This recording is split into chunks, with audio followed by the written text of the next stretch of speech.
Hello, I'm Edward Roski, and welcome to the AI News.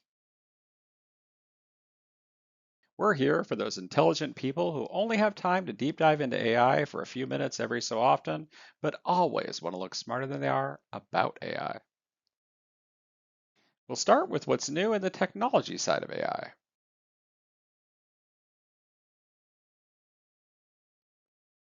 OpenAI has rolled out agent mode, letting ChatGPT operate a virtual computer, essentially, to finish tasks while you're offline.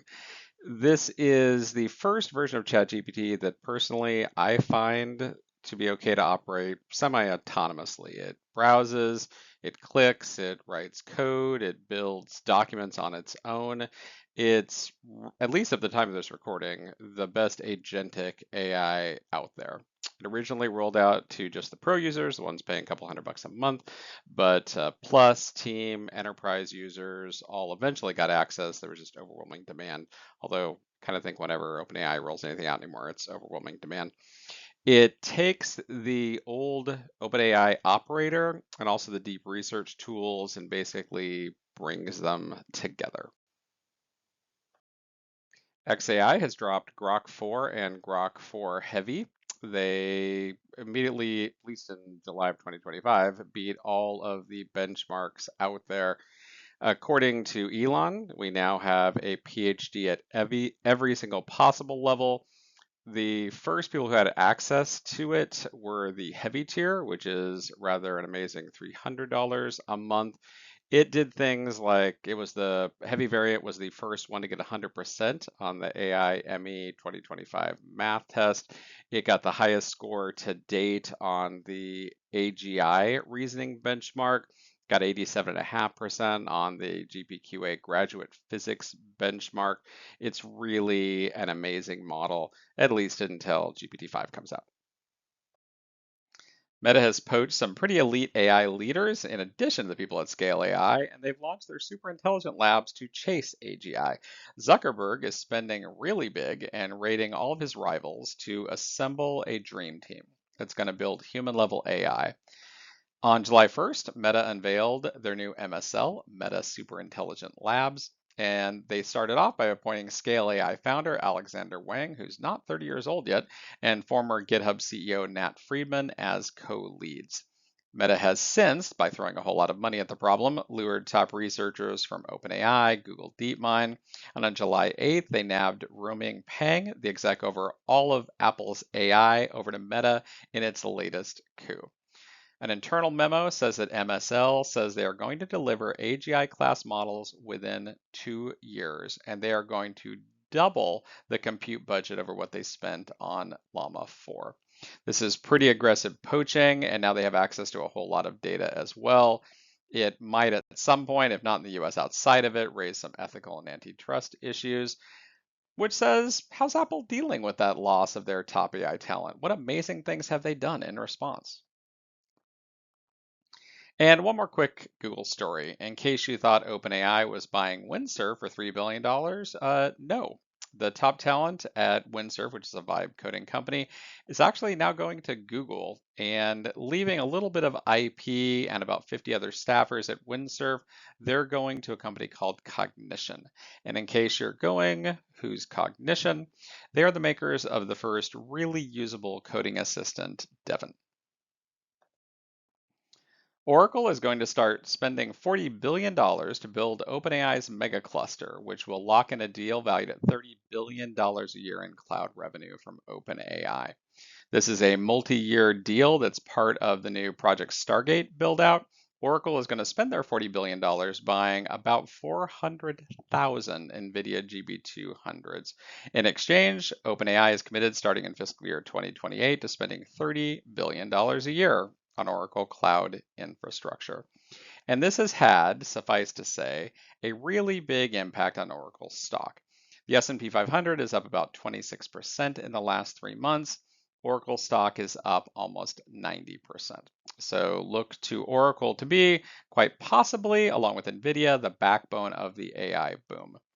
Oh, and in case you're curious, Larry Ellison is now the second richest person on Earth thanks to the value of Oracle, along with a whole lot of other people having recent surges thanks to AI.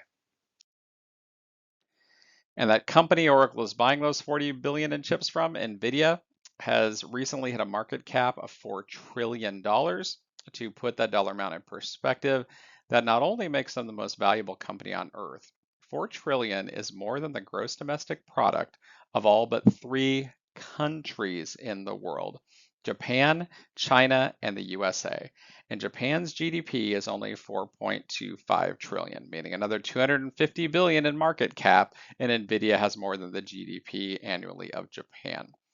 Curious who the next company to cross that threshold will be? Microsoft is right now sitting at a net worth of about 3.7 trillion, so they'll probably be the next ones in the $4 trillion camp. Perplexity has launched their own web browser, codenamed Comet. It is a $200 a month AI web browser. It is aimed squarely at the future of browsing. And in case you're going, why would I pay $200 for something I can get from Google and free for Chrome? It's because this is not just a search AI native browser, it is an agentic browser. You're able to summarize pages. You can tell it to go shop and find the best price on an item. You can schedule email. You can execute multi-step tasks. This is the signal that there is a brewing AI browser arms race. We have OpenAI rumored to be releasing their AI browser pretty soon, and you're going to see it's no longer about pull up and see someone else's idea what they want you to see. It's going to be more go take an action based on what I want you to do. So what's new in the governmental, legal, regulation side of things? Including a push in the so-called Big Beautiful Bill to have a 10-year state level moratorium so that the only AI regulation could happen at the federal level. And the US Senate killed it. There was a 99-1 vote to remove that moratorium and instead give states the freedom to pass their own AI laws. The theory being Congress doesn't do things very fast, and maybe we need faster regulation. There was bipartisan backlash from consumer groups, state attorneys generals, tech ethics researchers, so it's gone.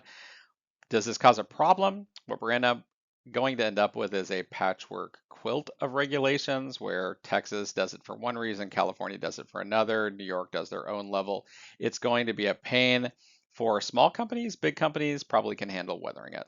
But 3 weeks later, the White House unveiled what they called an AI action plan that heavily pressures states on AI rules. Is this a revived moratorium in disguise?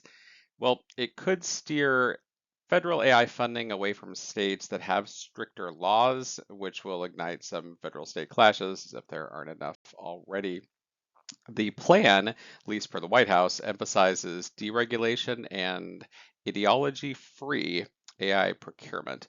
Critics say it sidesteps guardrails, so expect lots and lots of follow-on executive actions.